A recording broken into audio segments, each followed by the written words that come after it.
Hello friend, જય શ્રી કૃષ્ણ। આજે હું તમારી સાથે શેર કરીશ શેરડીના રસની રેસીપી। તો કાળઝાળ ગરમીમાં ઘરની બહાર નીકળ્યા વગર ઘરે જ તમે શેરડીનો રસ બનાવી શકો છો, એ પણ શેરડી વગર। ગરમીમાં ઠંડક આપે તેવો શેરડીનો રસ બધાને ખૂબ જ ભાવતો હોય છે અને ઘરે પણ તમે શેરડીનો રસ ખૂબ જ ઇઝી રીતે બનાવી શકો છો। તો ચાલો શેરડીનો રસ બનાવવાનું શરૂ કરી દઈએ। ફક્ત 3 સામગ્રીની જરૂર પડશે।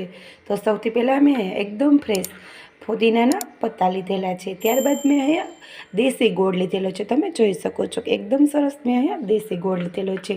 તો દેશી ગોળમાં નિમકનો ભાગ નથી હોતો અને ગોળમાં ખરાશપણું નથી હોતું। અને ત્યારબાદ મેં અહીંયા એક લીંબુનો રસ લીધેલો છે, તેને મેં સરસ રીતે કાઢીને લીધેલો છે। તો ચાલો ફટાફટ આપણે શેરડીનો રસ બનાવવાનું શરૂ કરી દઈએ। તો શેરડીનો રસ બનાવવા માટે સૌથી પહેલાં તો મેં અહીંયા દેશી ગોળ લીધેલો છે। તો દેશી ગોળમાં આપણે 3 થી 4 ચમચી જેટલું પાણી એડ કરીશું અને સરસ રીતે ગોળને આપણે મિક્સ કરી લઈશું, જેથી ગોળ આપણો સરસ રીતે ઓગળી જાય। આ પ્રોસેસ તમે સીધી જ મિક્સર જારમાં પણ કરી શકો છો, પણ જો આ રીતે તમે પહેલાં ગોળને આ રીતે આપણે ઓગાળી લેશું, જેથી ગોળમાં જે પણ ડસ્ટ હશે ને એ આપણે ગાળી લેવાની છે। તો જો આ રીતે ગોળને આપણે ગાળીને લેશું ને તો એકદમ સરસ ફ્રેશ શેરડીનો રસ પીતા હશું ને એ ટાઈપ આપણો શેરડીનો રસ ઘરે હોમમેડ તૈયાર થશે। તો તમે જુઓ સરસ એવો ગોળ આપણો ઓગળી ગયો છે। હવે આ ગોળના પાણીને આપણે સરસ એવા ગરણીની મદદથી ગાળી લઈશું, જેથી જે ગોળમાં રહેલો ડસ્ટ હશે ને એ સરસ રીતે રિમૂવ થઈ જશે। તો સૌથી પહેલાં તો મેં મિક્સર જાર લીધેલું છે, તેમાં આપણે આ રીતની ગરણી રાખીને જે ગોળ આપણે ઓગાળ્યો છે તેને આપણે એડ કરીશું।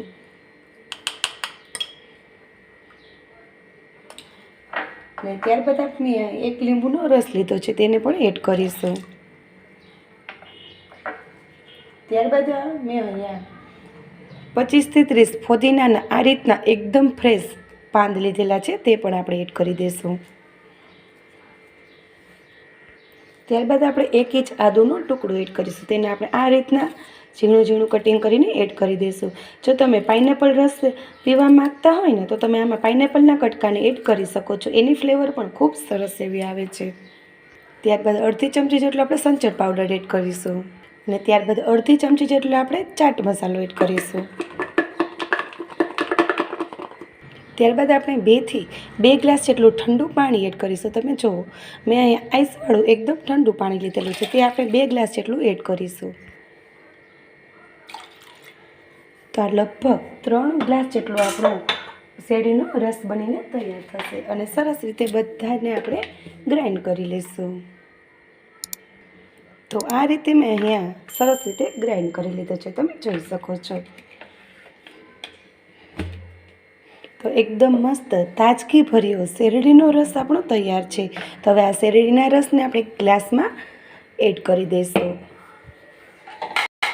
તો મેં અહીંયા આ રીતના ગ્લાસ લીધેલા છે, તેમાં હવે સૌથી પહેલાં તો આપણે આઈસ ક્યુબ એડ કરીશું।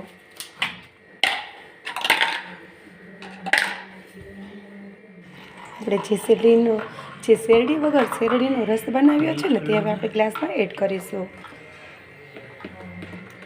તો તમે જોઈ શકો છો કે આટલી ગરમીમાં અને આટલા તડકામાં બજારે લેવા જવાની બિલકુલ જરૂર નહીં પડે, એકદમ ફ્રેશ રીતે જ તમે ઘરે જ શેરડીનો રસ બનાવીને એન્જોય કરી શકો છો। તમે જોઈ શકો છો કે મારે અહીંયા 3 ગ્લાસ જેટલો શેરડીનો રસ બનેલો છે। તો એકદમ ટેસ્ટી અને હેલ્ધી હોમમેડ શેરડીનો રસ આપણો તૈયાર છે। જો આજની તમને આ શેરડીના રસની રેસીપી ગમે ને તો લાઈક અને ફ્રેન્ડમાં શેર કરવાનું ના ભૂલતા, સાથે સબસ્ક્રાઈબ કરી બેલ આઇકોનને જરૂરથી દબાવજો આવી જ નવી રેસીપી વિડીયો સૌથી પહેલાં જોવા માટે। તો બાળકોથી લઈને વડીલોને બધાના ફેવરેટ એવો શેરડીનો હોમમેડ તાજો ફ્રેશ અને હેલ્ધી એવો રસ આપણો તૈયાર છે। તો ફરી મળીશું એક નવી જ રેસીપી સાથે। થેન્ક યુ ફ્રેન્ડ, જય શ્રી કૃષ્ણ।